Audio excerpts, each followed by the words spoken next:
There is a secret so close to us that its very obviousness becomes frightening. A power so immense that it was demonized, hidden, and distorted for centuries. Not because it is dangerous in itself, but because it brings a human being face to face with their own divine nature. This power has many names, whether Kundalini, the serpent fire, or the vital energy. But there is one particular path, walked only by the few and hidden in the most secret corridors of the spiritual traditions, that has been called sexual alchemy. Through this whole journey, I will call it by my own name for it, the firework. Because in the end, that is what it is, the quiet work of tending a fire that was always yours. From the pyramids of Egypt to the monasteries of Tibet, from the Hermetic manuscripts to the Tantric treatises, an invisible thread binds masters and disciples in an ancient art. It is the art of turning raw, untamed desire into a conscious creative power that is able to attract, to materialize, and to transform reality itself. But then, why was sexuality wrapped in so much fear? Why were the temples of the body turned into territories of shame? What happens when this energy is not squandered, but directed, raised, and set to serve a higher purpose? Perhaps the answer to what you long for most, whether it is love, abundance, self-realization, or spiritual growth, lies not outside you, but in how you tend your own inner flame. You have been taught to look everywhere except there, to seek the answer in another person, in the next achievement, in something you must still go out and acquire. And all the while the source has been burning quietly at the base of your own body, waiting for you to turn around.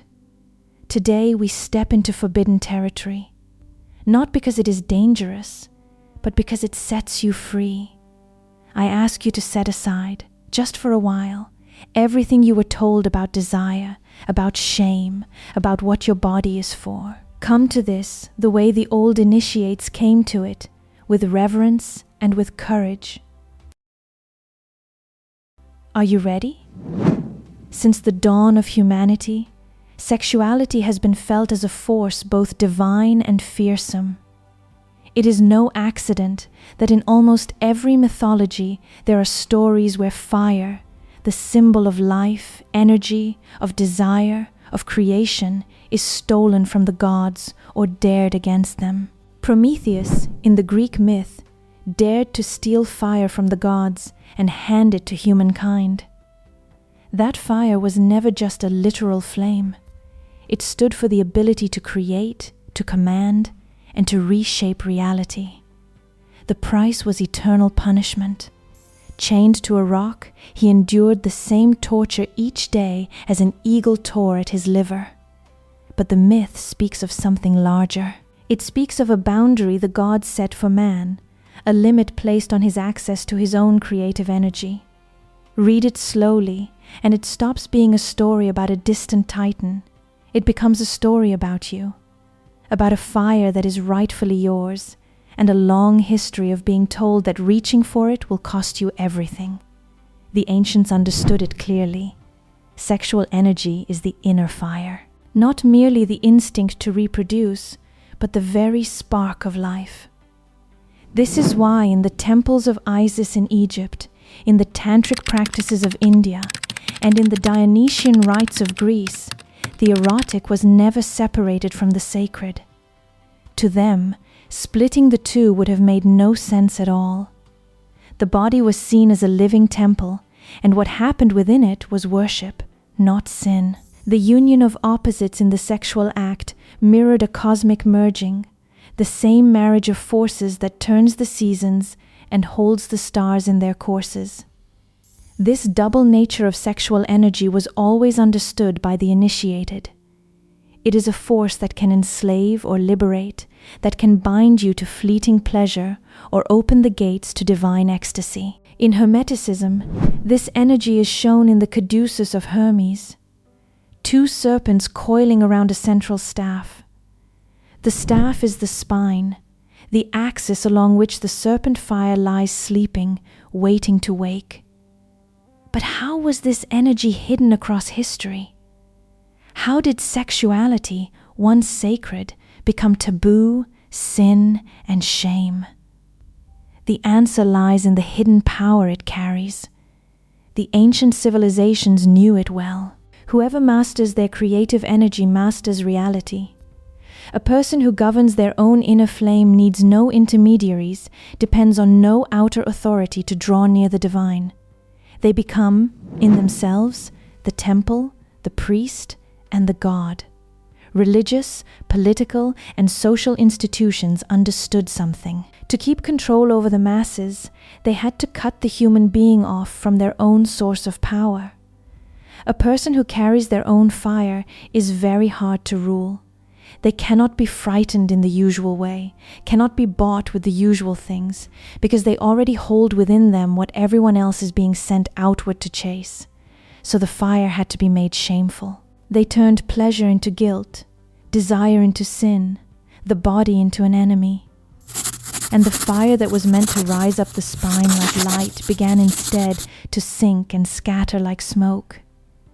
In Egypt, in the temples of Isis and Osiris, they practiced the Ankh, the resurrection of the life energy. This was never about literally reviving dead bodies. It was about waking a sleeping force inside a living one. The initiates learned to guide sexual energy upward, feeding the higher centers of consciousness, from the base of the spine to the crown of the head, turning desire into vision, instinct into intuition, pleasure into power. To them, this was not a strange or exotic act. It was the most natural thing in the world, as natural as sap rising in a tree toward the light. They simply refused to let their own life force run downward and away, and taught it, patiently, to climb. Creative energy is ambivalent, because it can nourish or it can destroy, and in it lie both eros and thanatos, both life and death. This is exactly why the old cultures surrounded sexuality with symbols, rituals, and myths, not to suppress it, but to protect it. They understood that without awareness, fire becomes a wildfire, but with awareness, fire becomes light. Today, in the modern world, we live inside a deep paradox. We are sexually stimulated on every corner, and at the same time we are drained of energy. Images are everywhere, arousal is everywhere, and yet people feel emptier and more tired than ever, as if the fire were being pulled out of them a little at a time and sold back to them as a picture. We have lost the thread that once tied desire to the sacred. We have turned fire into spectacle, into merchandise, into addiction. But the spark is still alive. It sleeps, waiting to be woken, not through outer action, but in the silence of the inner gaze, in the one who dares to look within. And perhaps this was the greatest theft of all. Not the fire of the gods handed to man, but man himself, stolen from his connection to that fire. The firework is the return of the lost flame. It is a return to the inner garden, where masculine and feminine, sun and moon, sky and earth meet not outside, but within each of us. And in that meeting, there is no more division. Desire is no longer the enemy. The body is no longer a prison. The fire is no longer a sin. At last, the fire is simply freedom. If in the first part we saw that sexual energy is fire stolen from the gods, now we step into the very heart of the great work, the act of turning that primal flame into conscious creative force. Because it is not enough to hold the fire. You have to know what to do with it. The alchemists called this transmutation, a powerful word, and often badly misunderstood. Many think transmutation means suppression, control, or renunciation, but it does not. To transmute is to take something in its densest form and raise it to a finer vibration without destroying its essence. To turn lead into gold without denying the lead. In the context of sexual energy, this means not squandering it, not dissolving it in an unconscious release, not losing it, but directing it, gathering it, and redirecting it toward higher ends. The Taoist master Mantak Chia, in his writings on cultivating sexual energy, teaches that the human body contains a celestial microcosm where energetic meridians connect the organs to the vital centers. Sexual energy, in his words, can be moved from the sexual organs to the brain, from instinct to intuition, from desire to insight. And this is not an abstract spiritual metaphor. It is a concrete practice involving breath, visualization, and the contraction of certain muscles. In the tantric tradition, it is called sublimation, drawing the energy upward through the subtle channels of the spine, from the base at Muladhara to the crown at Sahasrara, awakening Kundalini, the sleeping serpent. But the goal is not simply to hold the sexual energy back. The goal is to change its quality. Wilhelm Reich, the psychoanalyst who dared to challenge the Western taboo on sexual energy, argued that a suppressed or uncontrolled release lies at the root of modern neuroses. Yet he also pointed to a third way, the conscious integration of sexual energy. For Reich, a cosmic life energy could gather in the human body and be used as a creative force and not as a sexual charge alone. Here lies the key to transmutation. Desire does not need to be removed, it needs to be purified. The one who does the firework does not flee from desire, does not deny it, does not demonize it. They look it in the eye without letting it burn them. It is like the energy of a dam. If you simply throw open the floodgates, the water destroys everything in its path, or else it drains away into the ground and is gone. But if you channel that same flow through turbines, it lights a city. The water is never the problem. The absence of a channel is the problem. Desire is the water, consciousness is the turbine, and the firework is the slow learning of how to build that channel inside yourself. The Hermetic tradition spoke from ancient times about the importance of alchemical purity. But this is not about literal abstinence. It is about not squandering your creative force unconsciously. Yes, it is entirely possible to live an active sexual life and still transmute the energy on one condition, that the act is not merely physical, but becomes conscious, ritualized, intentional. The firework is an inner symphony where physical pleasure and spiritual elevation dance together. As Kundalini awakens, each chakra it passes through marks a level of integration in consciousness, a purifying of the energy from its densest aspects until it becomes pure light at the crown. Each center it reaches asks something of you and gives something back. What was heavy grows lighter. What was compulsive grows clear. But this process asks for discipline, patience, and constancy, because it is not a one-night practice and not a trick you master and move past. It is a path, as Paracelsus said, that is not for cowards and not for the impatient. This is exactly why the alchemists always spoke of the secret fire, a fire that burns but does not consume, a fire that warms but does not scorch. It is fire purified, mastered, transmuted. When you can hold this flame without destroying your own temple, you become an inner source of inexhaustible power. And the practical result is this. The fire turns into a personal magnetism, an unexplained charisma, a pull that borders on the supernatural. The one who has transmuted does not need to beg, to chase, to demand. They attract, not because they manipulate others, but because they have transformed themselves. Think of how it feels to be near someone who wants nothing from you, who is simply full, at ease, lit from inside. You lean toward them without knowing why. That is not charm, and it is not technique. That is a person whose fire is no longer leaking outward in 100 small demands. The desire that once rushed outward now radiates from within. And the world, like an obedient mirror, reflects back whatever vibrates in the depths. This is what true transmutation means, that desire does not die but is reborn as creative force.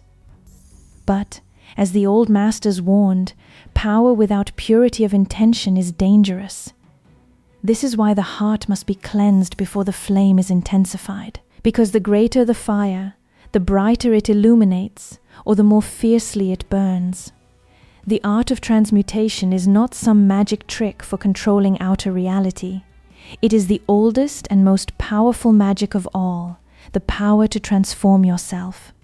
When sexual energy is transmuted, it does not vanish. It becomes an invisible force that begins to radiate from within a person, like a magnetic field that touches everything around it.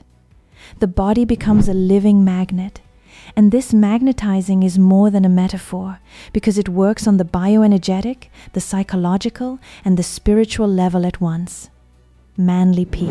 Hall wrote that the aura of the initiate becomes radiant and alive, giving off an influence that draws everything toward it, even without words. This magnetism is something you feel. It cannot be seen with the naked eye, yet it acts like a personal gravity, a pull that goes beyond looks, speech, or social status. Modern science is only beginning to touch the edges of this. Research on the heart's own field has shown that it is far stronger than the brain's, around 60 times stronger electrically, and more than 100 times stronger as a magnetic field, one that can be measured a few feet out from the body. And in one HeartMath study called The Electricity of Touch, researchers found that when two people are in physical contact, the electrical signal of one person's heartbeat can actually be registered in the other person's brainwaves. That is a modest finding, not proof of some cosmic broadcast, but it does hint that we are less sealed off from one another than we like to think. The mystics, of course, go much further. They say that sexual energy, once sublimated and raised, amplifies this field, this presence, this invisible magnetism, as if the body became an inner sun, radiating rays that draw toward it the situations that match its vibration. That last step is theirs, not science's, and you are free to hold it as lightly or as seriously as you like. In Taoism, this is called the magnetic virtue, the natural pull that arises in one who lives in harmony with the Tao. In Hermeticism, it is the working of the astral light, the etheric field in which all thoughts, emotions, and intentions are recorded and circulate. When sexual energy is transmuted, it enters this astral light and begins to shape probabilities, bending the paths of reality toward conscious intention. Carl Jung, in his reflections on the collective unconscious, wrote that eros is not merely a sexual instinct, but a psychic force that joins and binds all that exists. This force works in silence, weaving invisible threads between people, events, and possibilities. And here a deep paradox is revealed. The more a person seeks outside, the further reality retreats. The more they radiate from within, the closer it comes. True magnetism is not an effort to attract something. It is a state of being. This is why the great masters of the firework were so often described as spellbinding, irresistible, luminous. Not because of their appearance, but because they carried a dense, humming, glowing field of energy. This magnetism was also known as personal power, but not in the modern sense, not the ability to manipulate or control others. It was the power of being so full, so whole, so complete in oneself that the universe itself began to rearrange around that center. The firework does not stop at drawing people on the level of desire. It also draws opportunities, synchronicities, abundance, and insight, because creative energy, when it is not squandered, seeks other forms of expression. If it is not spent in physical pleasure, it becomes creativity, courage, vision. Nikola Tesla, one of the greatest minds in history, is often held up as an example of exactly this. By many accounts, he lived celibate, and he is said to have believed that this drive, left unspent, was part of his fuel. Whether or not every detail of the story is exact, it has clung to him for a century, because it matches something we quietly sense about focused desire and creation. He did not treat desire as something shameful to be crushed. He treated it as raw current, far too valuable to spill without thought, and he turned it into focus, into invention, into a life's work. What most people release and forget by morning, he gathered and burned across a lifetime. The modern practitioner of the firework may choose celibacy or may not. Magnetism is not born from literal abstinence, but from awareness, from the intentional use of energy, from holding a high inner tuning and an awakened presence. Not losing your center means not being seized by the automatism of pleasure, like a person driven by impulse with no direction. It means being fully present, body and soul, in a single point. Self-forgetting happens when desire takes the reins and awareness fades. When pleasure becomes an escape, not a portal.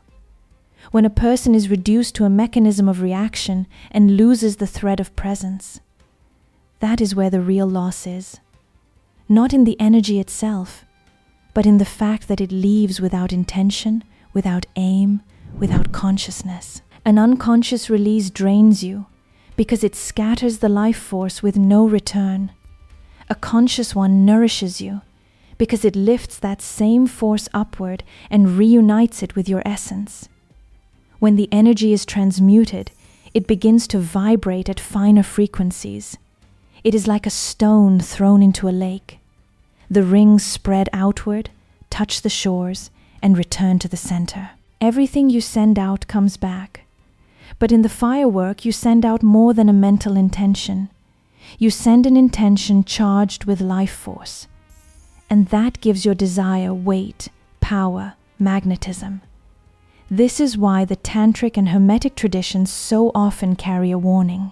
To transmute without a cleansed heart is to build a powerful magnet with no direction, because sexual energy amplifies everything. If there is shadow in you, it will amplify the shadow. If there is light in you, it will amplify the light. The invisible magnetism is not a technique for getting what you want. It is a path to becoming what you want. And once you become it, the response comes. The outer world is only a mirror of the inner vibration, and transmuted sexual energy is the polishing of that mirror, the shine in which what truly lives at the center of your being begins to reflect more and more clearly. In the end, we do not attract what we ask for, we attract what we are. And the firework is the process of raising that self to its highest vibration, so that everything around it enters into resonance. Such magnetism cannot be learned from books, and it cannot be faked or bought. It simply radiates, and wherever it appears, the world responds, because at its very heart, the whole universe dances around the one who has become the sun. By now, you may be asking how a person actually does this. So let me give you the core of the practice, and let me be honest about it. In the older schools, this was never one single method. The Taoist teachers, for example, taught it differently to men and to women, with testicle breathing and retention on one side and ovarian breathing and work with the breasts on the other. What I will give you is the shared root beneath those forms, stripped down to something anyone can try. And I want to be clear before we start. This is a contemplative practice, not a medical cure and not a magic switch. Set aside 10 quiet minutes and treat them as sacred. Sit with your spine tall but not stiff, and rest both hands over your lower belly, a few inches below the navel. Breathe slowly and deeply into the belly, letting it soften, just to arrive. Bring a gentle attention to the base of your body, the floor of the pelvis. Now, on a slow inhale, lightly draw the muscles of the pelvic floor upward and inward, the root lock that yoga calls Mula Bandha, and keep it soft, because this is a whisper and not a fist. Holding that light lift, let your attention travel up the spine, breath by breath, from the base toward the crown, as if warmth were rising along the central channel. At the top of the breath, pause. Then release the lift completely on the exhale, and let the attention pour gently down the front of the body and settle in the lower belly. That circle, up the back and down the front to the belly, is one round. Do it slowly, for a few rounds, never straining. To close, stop drawing entirely. Press both palms over the lower belly and let everything you have gathered pool and rest there, the way you would bank a fire to keep it through the night. Sit for a few breaths, simply full. And there is one last movement, the one that ties this fire to your life and to everything you long for. Once the warmth is gathered and resting in your belly, bring to mind a single thing you truly want. Not a frantic list, but one clear image, held lightly, and see it as already true, feeling in the body what it would actually be like to live it. Then, on a slow breath, let the warmth you have gathered rise and soak into that image the way ink spreads into water, until the wish is no longer a thought in your head, but a warmth in your chest, and then release it completely. You are not begging for it. You are becoming the kind of person it already belongs to. This is the whole secret of the firework as a key to desire. Because you do not chase what you want. You raise your own fire until what you want begins to move toward you. And now the part most videos leave out, because it does not sell. Go gently, because this is not a race, and forcing it is exactly where people get hurt. The traditions that took this seriously also warned that pushing too hard and too fast, especially alone, can stir up more than you are ready to hold. Restlessness, anxiety, a strange intensity that does not switch off. If you live with serious anxiety, trauma, or any psychiatric condition, treat this the way you would treat any strong practice, lightly, and ideally with real guidance. If it ever feels like too much, there is no prize for pushing through. Stop, open your eyes, feel your feet on the floor, and come back another day. The fire rewards patience, never force. So how do you know the firework has begun to move in you? The signs are quieter than most people expect, and they rarely look like fireworks. The first is a strange steadiness in your desire. It is still there, fully alive, but it no longer drags you by the collar. You feel it, and you stay standing. The second is a warmth that seems to have no source, a low current of aliveness in the chest and along the spine even on ordinary days. The third is that people begin to turn toward you without you doing anything, holding your gaze a moment longer, softening in your presence, and you notice you did nothing to earn it. The fourth is that your creative fire returns. Ideas arrive, courage returns, the blank page stops frightening you. And the fifth is the subtle one, synchronicity. The right meeting, the right sentence, the right door, arriving at the edge of your intention as if the world had leaned an inch closer. There is often a sixth thing too, harder to name.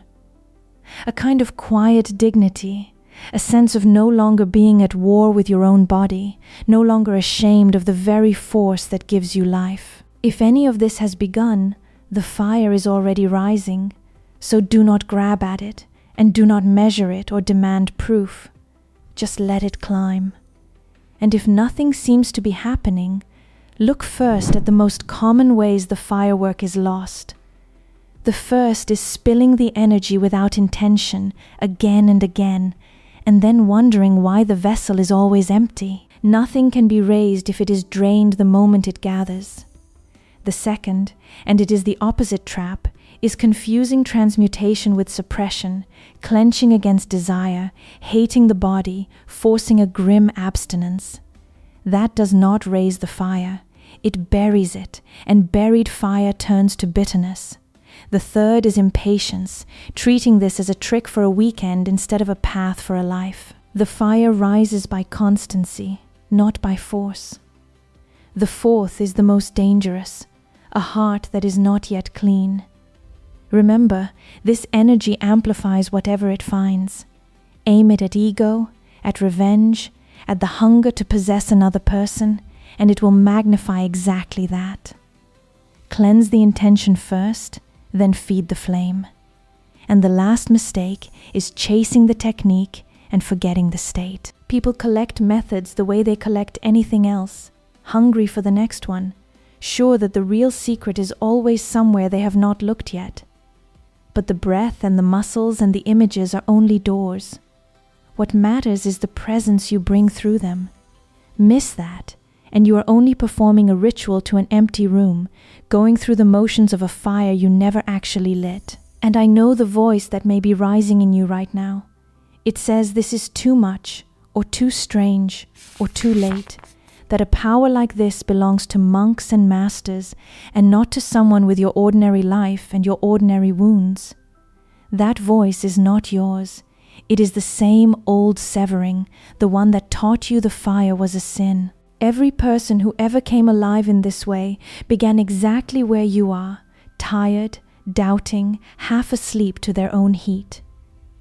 You do not need to be pure to begin. You do not need to be ready. You do not need a teacher on a mountain or years of study behind you. You only need to stop throwing the fire away and to turn, even slightly, toward your own center. Start exactly where you are, in the body you have, with the wounds you carry tonight. The flame does not care that you arrived late. It has been waiting in you the whole time, patient as an ember under ash. It asks only to be noticed, and then, gently, to be fed. For centuries you were told that this power was too holy, too dangerous, or too far above you to touch. That was the lie that kept the fire small. The truth is closer and simpler. The fire was never outside you, never in a temple you cannot enter or a lineage you were not born into. It is the same warmth moving in you right now as you breathe. To do the firework is not to gain something new. It is to stop betraying what you already are. And when that fire finally rises clean, everything changes. You stop chasing love because you have become a source of it. You stop begging reality for scraps because reality has begun to lean toward your center. You stop scattering yourself because you are finally, quietly, whole.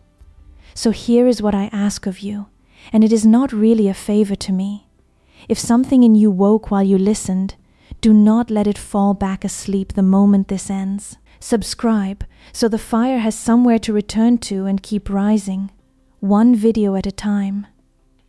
If this reached the place in you that it was meant for, leave a like, not for a number, but as a way of saying, out loud, yes, I felt that. Then think of one person whose fire has been dimmed, taught to be ashamed of their own flame, and pass this to them, the way a torch is lit from another torch. And in the comments, leave a single word, fire.